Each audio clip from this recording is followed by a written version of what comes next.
we were in the stands and it's a big venue. And you were not really equipped to shoot an event like that, but you saw the opportunity. But the byproduct being that it ended up being that was Michael Phelps' last swim meet on American soil.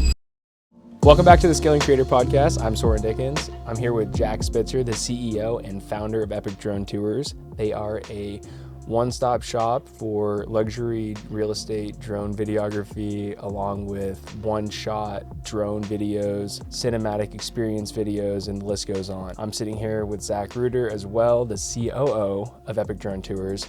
And today we're going to be talking about the origins of Epic Drone Tours and a little bit about the backstory of Jack Spitzer, the CEO, and how he went from being a photographer in a very niche market to building a company like Epic Drone Tours, where they travel over the United States and work with high-end hotels using state-of-the-art technology, whether it be FPV drones or whether it's their business development strategy and the technology that they're using there. So we're covering it all today. Jack, welcome. And we're glad to have you on the Scaling Creator Podcast. Happy to be back up here in the van. So Jack, when you first started as a photographer, how'd you get into photography? Where did you find that urge to say, hey, I'm gonna hop into photography? I mean, my origin with cameras goes back to my elementary school days, when I had both a entrepreneurial background and a media background. So in school, I would do all the typical kid business avenues, lemonade stands. But I got my first camera when my dad was deployed in Iraq, and I basically, with the year that he was gone, I was documenting everything that was going on in my life, and that was the way I was kind of communicating with him. So that was my origin. And then middle school and high school, I started doing home movies and took some film classes in school, and that was my start.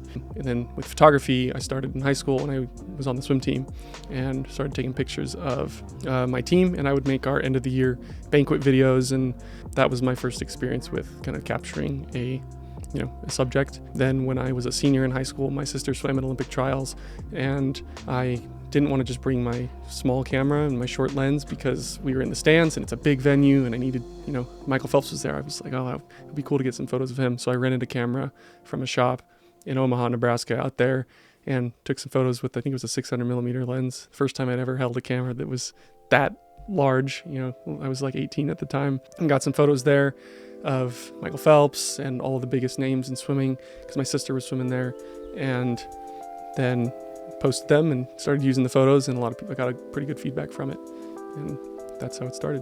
And then I, from there, started going to local swim meets and setting up a booth, and had one of my friends come out and be the booth manager, and parents would come up and sign up and pay, like $50 or $100 for some photos of their kids at the swim meet.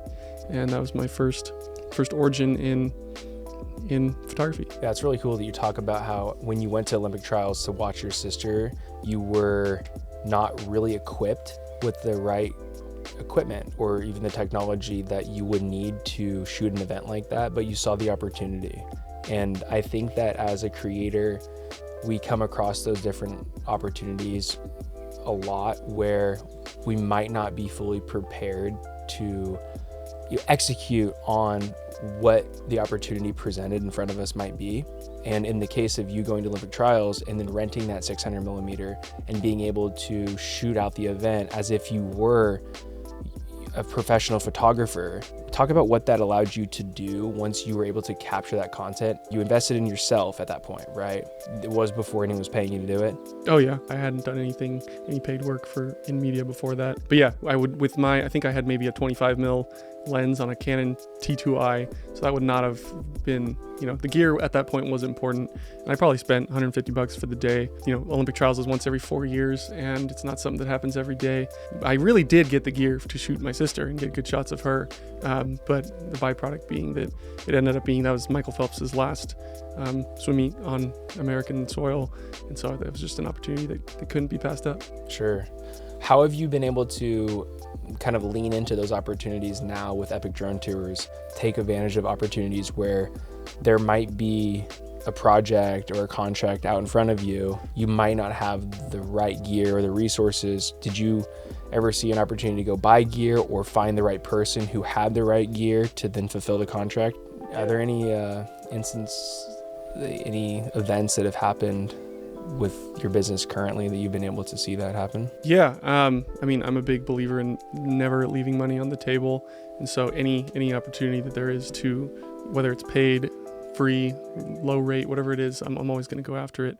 Some examples for Epic Drone Tours is we did a shoot under another production company that they were making a massive documentary for.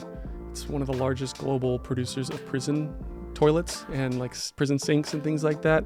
And we did one project with them for their warehouse up in Los Angeles, and then I think there's 8 across America and then 2 in Mexico. And so we pitched them like, hey, let's go out and do FPV for each of those, because you guys are going to be doing interviews and getting shots of each warehouse. Like, if you can have these really engaging shots of each spot as B-roll over your footage, the documentary is going to be that much better.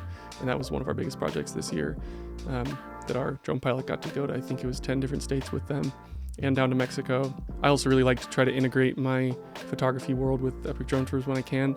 And so a couple years ago I had a big photo shoot with Speedo, which is the biggest swimming brand, and we brought out the drones and did a really cool FPV fly-through around Caleb Dressel, who's the biggest name in swimming right now. So just always finding those opportunities and ways that we can keep elevating the content and making better stuff.